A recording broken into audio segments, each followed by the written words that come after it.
So this video looks at using journal articles, both quoting their words and also referencing them.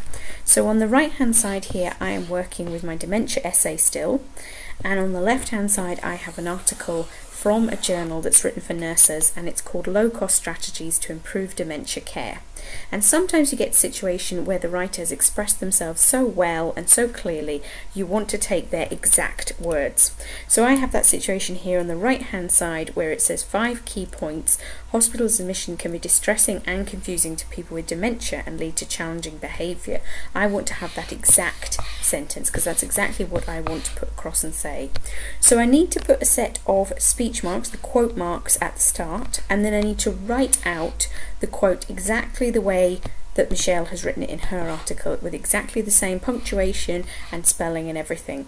And then when I get to the end of the quote, and I'm happy that that's everything I want to take, I need to close the quote marks off there, and then as usual I need to put a bracket, put the surname of the writer, a comma, and then I need both the date and also the page. So I need to put down the year that it was written, 2014, and I need to have a look and see what page it is. So I think in this case it's page 2, so I would put down 2014, comma, page 2. So that's quite crucial to have that piece of information for someone who would be reading the article and they would want to know where exactly they could find that quote. And that'd be the same if it was a book or if it was a leaflet or if it was a brochure or something, so that they're able to go and find the exact wording that you claim was in that article.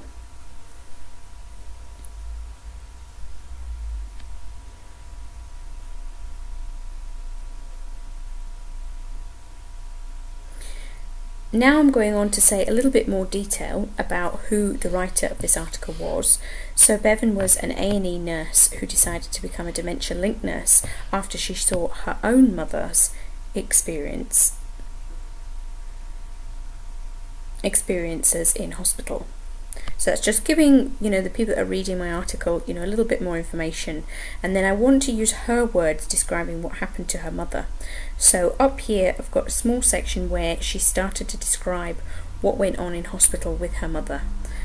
So quite like this, I'm just going to put a little red kind of circle around here just so that you can see it a little bit clearer when you're watching the video. So her dementia had worsened and she was frightened and confused by being in a strange place.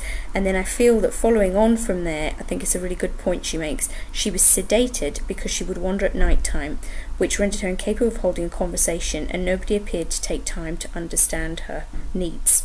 So I want to have all of those words, but what I'm doing there is I'm taking a quote from the start there, then I'm going to cut out that middle bit because I didn't really want that bit, and then I'm going to take that quote of the second part that I'd circled. So to do this I need to put in my speech mark symbol as usual, type away my quote exactly the same way that the writer has it,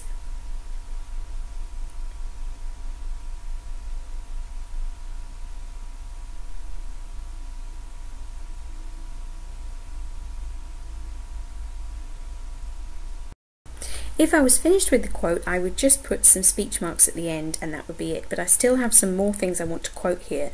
So I would delete the speech mark there, and I need to join all this up so it's still a sensible sentence. So if I'm adding my own words in, then I have to put them in a square bracket. So I'm adding, and also she was, so that the next bit makes sense and follows on. But Michelle didn't have "and also she was" written in, so it has to go in these square brackets. And now I've jumped to my second area that I was quoting, which was saying sedated because she would wander at night time, which rendered her incapable of holding a conversation. So then I'm now carrying on the rest of the quote that I've taken from Michelle's article. Now I'm completely done with it. I have closed my speech bracket there. So it's looking like one huge quote, but because I've missed out a few bits of writing, the little dots are in here that I've added there, which is that middle section that I didn't circle over here on the left, and because I've added in my own words, the square brackets are there. So now I'm finished. I just do as I've done before. I would have a bracket with the writer's surname, comma, the year that she wrote it, comma, the page. It's the same process really for doing a reference for a journal. It's just a little bit longer in writing, a little bit like when we did the chapters in a book. So back to our trusty website, Neil's Toolbox as usual, and on to Harvard Reference Generator. And then this time we are clicking on referencing a journal article. So we click on that journal article reference there, and we'll need to put in all of the main details of this article. So first of all, we know it is from a journal because it's Nursing Times, which is a journal. If you weren't sure whether you'd been reading a journal or not, you could always check with librarian or check with your lecturer. So first of all, we're going to put in the author, so the second name, comma, the initial for the first name, like we've been doing all along, then the title of the article they've written, low-cost strategies to improve dementia care in this case. Then we want the title of the journal that they've been writing in.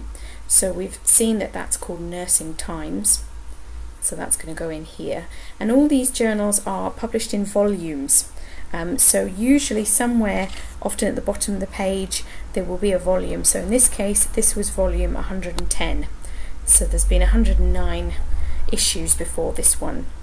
The year of the publication, so in this case it's 2014 because it's a British journal, so the year date is at the end, it's 2014. And the part, sometimes there'll be sort of issue 1 or version 1, or in this case there isn't a number, so I think we should just write online issue so that anybody looking for it would realise it was online. And what we could do up here next to Nursing Times is put that little web address that they've given us, www.nursingtimes.net. So anybody reading our essay would be able to go online and find it. And then last of all, we want the pages. So it started at page 2, and if we scroll away all the way down to the bottom, then we should see what page did this end on. So it ended on page 4. So that's fine. So then it's going to be 2-4. So then we click on Build Reference, and just like usual, Neil's Toolbox produces the reference here for us. So if we scroll down a little bit, this is going to be the section that we cut and paste into the end of the essay. So we'll just highlight that, right click on what we've highlighted, and then we're going to go back into the essay and paste it in. So her surname's Bevan, which begins with a B, so we need to keep this alphabetical order of these references here. So it's going to have to go in between Alzheimer's Scotland and Miller. So in there we're going to need to make a space and then right click and paste. And in here we have our journal reference.